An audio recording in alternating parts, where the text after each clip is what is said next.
Hello, and welcome to another episode of Winning Where It Matters.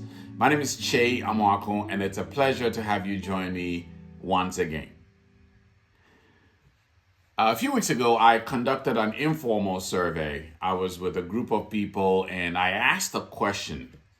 Whose fault is it when you communicate a message and the recipient misunderstands you? Now, almost unanimously, the answer from the group was that it's the sender's fault. Now, I understand what the answer was, but it didn't sit very well with me because I was thinking, if communication is a two-way street, how come is it that the responsibility of the sender, the recipient understanding, falls almost overwhelmingly on the sender? So I thought about this some more, and came to the realization that yes, there's a great deal of truth in there, because if I do a really good job communicating and I pay attention to the fact that people could misunderstand what I'm trying to say, I could take certain steps to make sure that the message comes across. And so I convinced myself that yes, I can't control how people listen. I can't control how people interpret things, but I can control how I communicate. I can control what I say, when I say it, and how I say it. And so I figured the debate is settled, that instead of debating whose responsibility it is when there's a breakdown in communications, how about I focus on helping people understand me better when I communicate? And all of this is in the context of interpersonal communications, because I believe that people don't decide to misunderstand during communications. I think for the most part, people don't decide to misunderstand. People interpret things just based on the context of the conversation and what's said. People make connections with the past, and people also sometimes jump ahead into the future. And so they hear things differently, and they sometimes interpret things not as the speaker intended. So I slowed it down and thought about some of the things that help people understand me better. And I wanted to share some of that with you. Hopefully that helps in our interpersonal communications, that when we talk, like I'm sitting here talking to you now, I come through as clearly as possible. And in real life, as we engage, we all take a tip or two to help improve our interpersonal communications. So 3 things that I want to talk about. I want to talk about being specific. I want to talk about pausing and checking for understanding. And I want to talk about context briefly. Now, being specific is so important because it says what you want to say. I had a previous episode where I talked about say what you want to say, because the mind has a way of filling in gaps when we leave it to the mind to interpret it. So I gave an example in the past episode where when you have a child crossing the street, and instead of telling the child don't cross, you could just say stay there, right? Because when you start with don't cross, they hear the don't, and that's all their minds hang on to. And so there are several examples. You can go back and watch that episode where I gave some ideas about how to say things so that you say what you mean.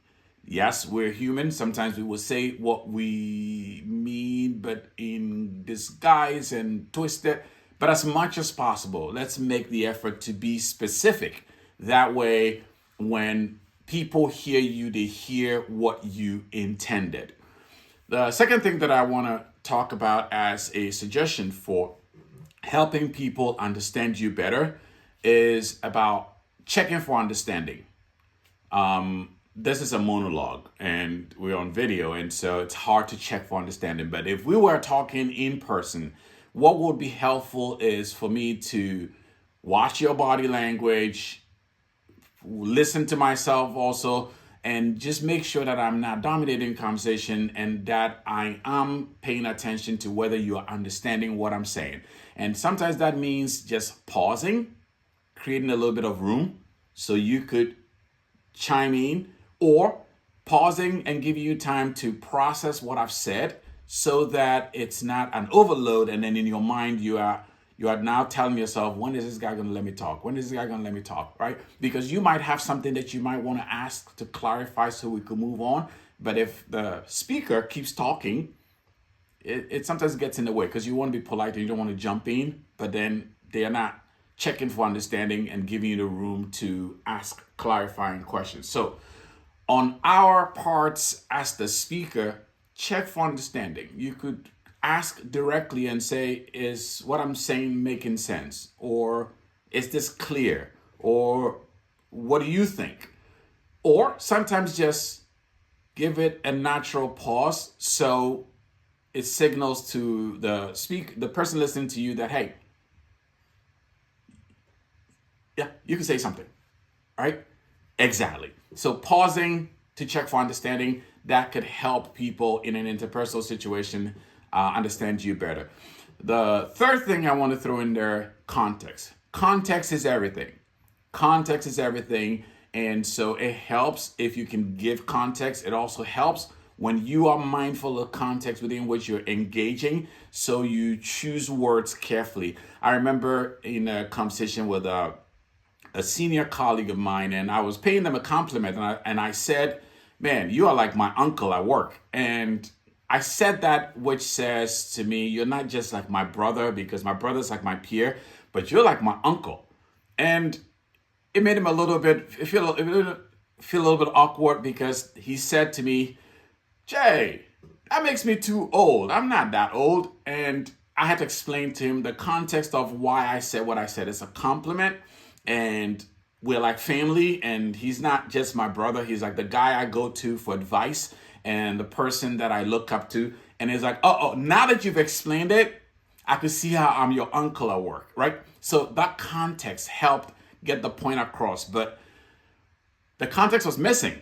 And I made the statement assuming that he will pick it up, but he didn't pick it up right away. And so I was able to rectify the situation, but it also came to remind me that, yes, especially at work, be careful to lean on the side of caution with certain references, because there could be something lost in the transmission about the context. And so context is everything, and so pay attention to that.